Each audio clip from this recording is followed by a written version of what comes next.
Oh, that's very kind of you. I will take some man up pills. I feel much better now. Hello everyone, hope you're well.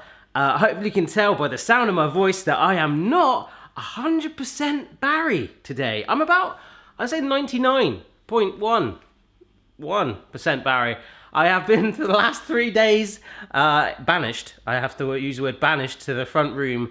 I've been very poorly, some sort of crazy bug thing. Mrs. Barry had it the week before. She was off work like the week before, and I had to look after her, and I still did everything else because I'm kind of amazing like that. And then it hit me, it got me.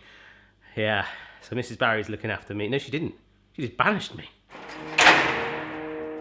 But anyhow, the YouTube algorithm is encouraging me to still put a video up, even though I feel like I would be better doing it tomorrow, but we're running out of time to hit that algorithm. Thank you, YouTube.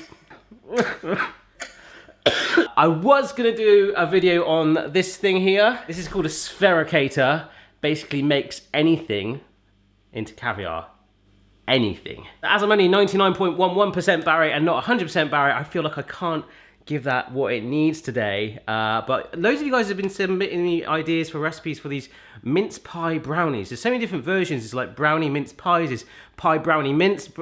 So my favourite one to pick out was one from BBC Good Food. They have got ones where the chocolate brownies have got the mince pies encased inside. It's not a mince pie case with a brownie. It's a surprise. And it excites me, and I'm also feeling like I need a sweet kick because I've just been living off tablets. So that's me. Hope you're well. Let's make mince pie brownies. I'm actually genuinely excited for this. First thing you need for brownies is your baking tin. Grab yourself a square one, ideally 20 centimeters by 20 centimeters, but this one is a 23 centimeter tin, so I'm probably gonna have to use a bit more ingredients. My temperature is fluctuating. I feel like I want to strip down, get in my pants, my Rudolph pants. No, let's keep going. The way I'm going to line it is rather than the whole way around and just the bottom, I'm just going to do like a lift sheet. So we'll just do two sides if that makes sense. Grease lightning, trimmy trim. On the side where the baking parchment's going to go. Okay, and that'll just sit in there. Let it grip and find its way. Oh yeah, look at that. I just like this because now we've got these easy handles to lift out, but we'll just trim them a teeny bit. Boom. Okay, right here we have some butter, which is almost at room temperature, and some good quality dark chocolate. We need to bash this up, just roughly like that. And the butter, we'll just, yeah, you're not room temperature. We'll just slice it with a knife, just roughly. You can cube it if you want. I've never really seen the benefit of doing actual cubes. It seems a bit biased, a bit shapist. Shapist? But we'll go for squares. Ugh. This is a microwave safe bowl. Come on.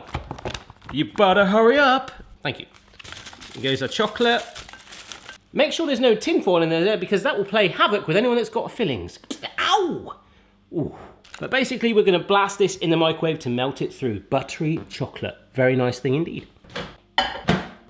Every 30 seconds I'm gonna take it out. You spin me right round, baby, right round, like a chocolate butter bowl, baby, right round. Yeah, mix it.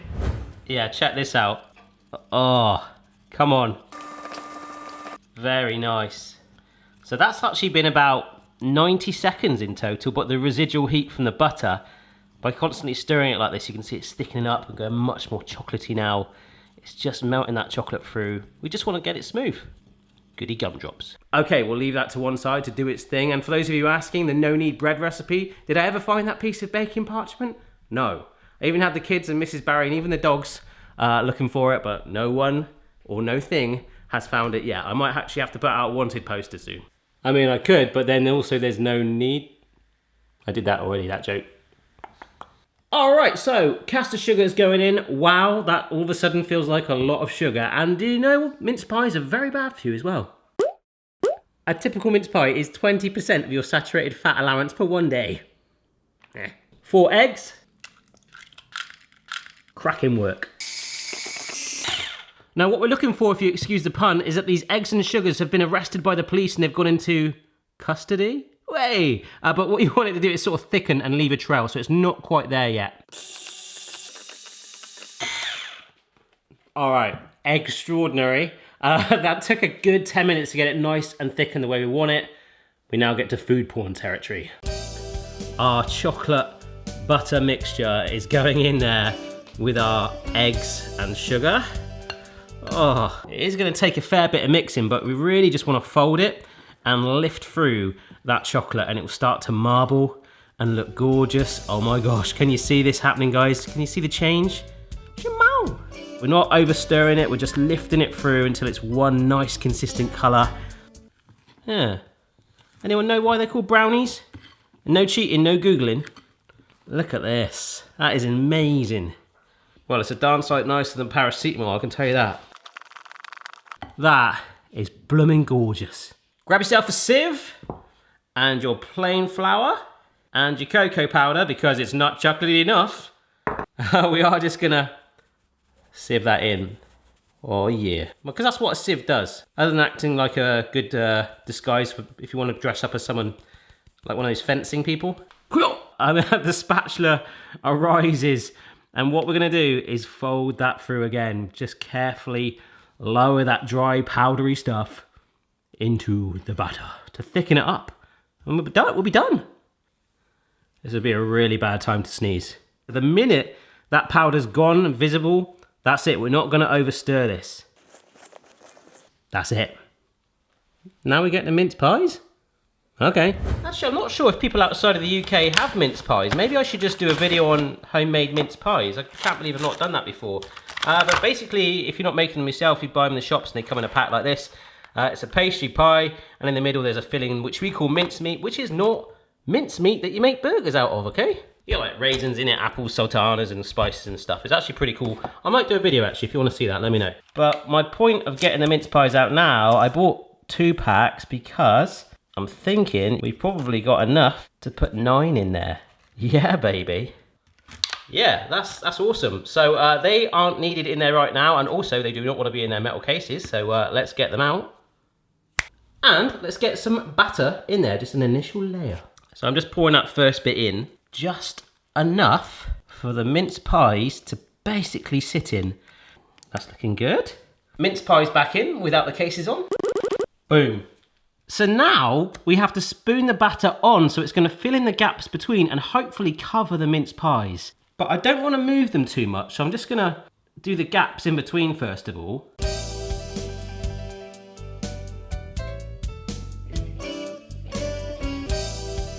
All right, I'm kind of happy with that. It's a very thick batter, so I don't think, even though like I'm tapping it like this to try and get it down into the grooves, it's not moving there. I've still got some batter in the bowl, so I'm gonna load it as much as I can in the hope that when it warms up, it will kind of find its way. Well, I gotta be honest, that's looking pretty darn amazing. Let's get it in the oven. All right, so this is preheated to a rather toasty 160C fan, which is 180C. Boom. We'll give it about 25 minutes. What do we think, guys? Huh? You think it's looking good? You know something's in there. I've got a feeling it's going to work, you know. I think these gaps in between the brownies will just find their way. It's chocolate topped anyway, so it should be good. When we slice it up as well, we've actually already got 9 individual sections where you have a brownie and mince pie to eat. Oh my gosh, that is naughty. So that is the sound of the oven. It smells insane in here. Just smells like brownies. You can't smell the mince pies. You need yourself a wire rack, which also again doubles up as a fencing mask. So if you've got someone with a sieve, you can have a game. Let's get them out. Oh, I wish I had smell-o-vision. Oh. All right, here we go. This smells, I can't tell you, it's so good. You need to be making this, which I hope you do. As you can see, there's no movement when I wobble this. It's awesome. If there's any wobble, put it back in the oven for a couple more minutes. You can sort of see where the mince pies are as well. Those gaps in between, I'm wondering if they're still gonna be there. I did my best to fill them, but I'm wondering if they'll be like sort of honeycomb. It's all the unknown. So I'll let this stand in here for a minute. We'll lift it out to cool down to room temperature on the rack, and that'll be that. Oh. Alrighty then, I think we're gonna go in about here. I'm expecting these brownies to still be a little gooey. Oh, nice. Trying to work out where the pie is. Yeah, it's gotta be about there. Oh my gosh. Just before I dust it with icing sugar, check this out. Oh, I'm gonna bring it closer. Look, I didn't slice so accurately, but look, I got like a brownie with a mince pie wedged inside it. That's amazing. So here we go. Make it look nice and festive. Oh yeah.